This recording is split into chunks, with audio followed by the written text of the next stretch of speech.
Bueno, queremos hacer una reflexión que creemos que es interesante sobre el fin del conflicto en Ucrania, ¿no? En principio, partiendo de la constatación de que el fin del conflicto se acerca, bueno, por razones militares por un lado, porque ya desde distintos ámbitos se hace referencia pues, a la necesidad de abrir un canal de negociación, incluso los entornos que hasta ahora eran más reticentes a hablar de cualquier tipo de negociación, como el propio gobierno de Ucrania, han empezado a hablar de esto, ¿no?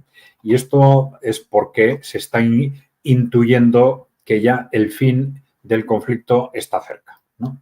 Bueno, ¿cuáles son las razones de que se esté acercando el fin del conflicto? Bueno, pues el primero, el balance militar. El balance militar que no tiene tanto que ver con los avances territoriales, porque no estamos en un conflicto territorial en el sentido de que el fin digamos, de cada ejército es en sí mismo el avance territorial, sino estamos en una guerra de desgaste, ¿no? En la guerra de desgaste, el primer objetivo es desgastar al enemigo y que los avances territoriales sean una consecuencia posterior del colapso interno de ese enemigo, ¿no? Entonces nos encontramos ya desde hace mucho tiempo con un creciente reforzamiento del ejército ruso y con una creciente debilidad del ejército ucraniano, algo que ya está siendo reconocido incluso por el propio gobierno ucraniano.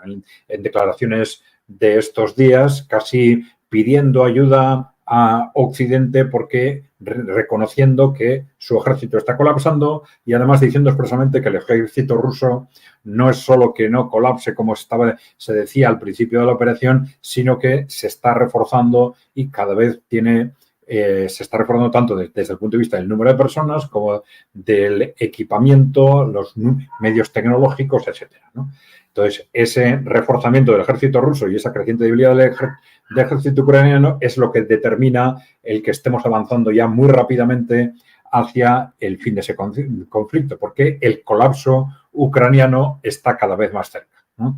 Está habiendo en conjunto avances territoriales continuos a todo lo largo del frente, pero dentro de esa guerra de desgaste, la táctica del ejército ruso no es priorizar el avance territorial, sino aprovechar los pequeños colapsos que se producen o las debilidades del ejército ucraniano para conseguir pequeños avances territoriales que no son el primer objetivo.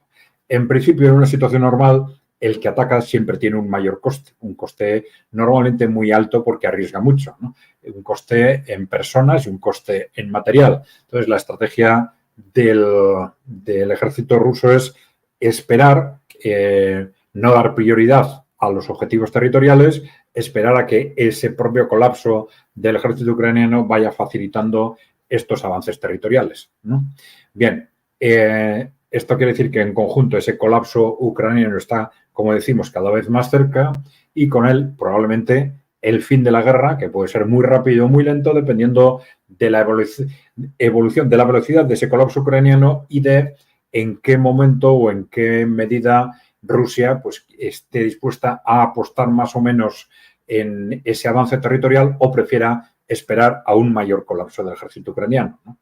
Hay una única posibilidad de retraso de ese horizonte y sería, en teoría, una intervención masiva de la OTAN que llevara el conflicto a una escala, en principio, continental o mundial, ¿no?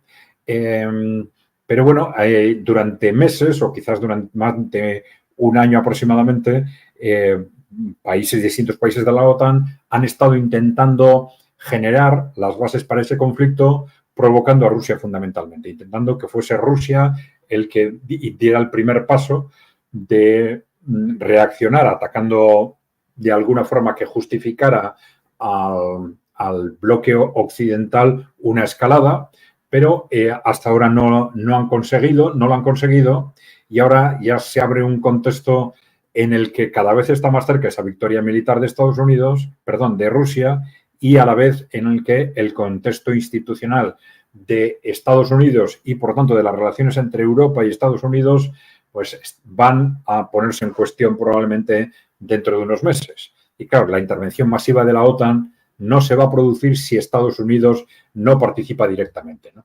Estamos en un contexto similar al que se ha planteado en el caso de Israel. Israel está apostando también por una escalada del conflicto en Gaza, pero esa escalada no tiene un sentido directo porque son militarmente muy inferiores a los países que le rodean. Solo tiene sentido si en esa escalada consiguen implicar a Estados Unidos.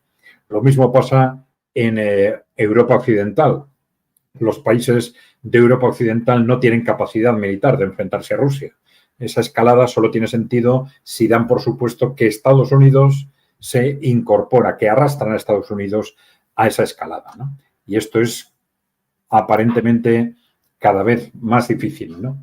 Bueno, esto es parte de esa escalada de provocaciones, ¿no? Está Europa Unida y la OTAN están listos para el contraataque de Kiev, autorizando a Ucrania de que ataque objetivos en Rusia, etcétera, ¿no?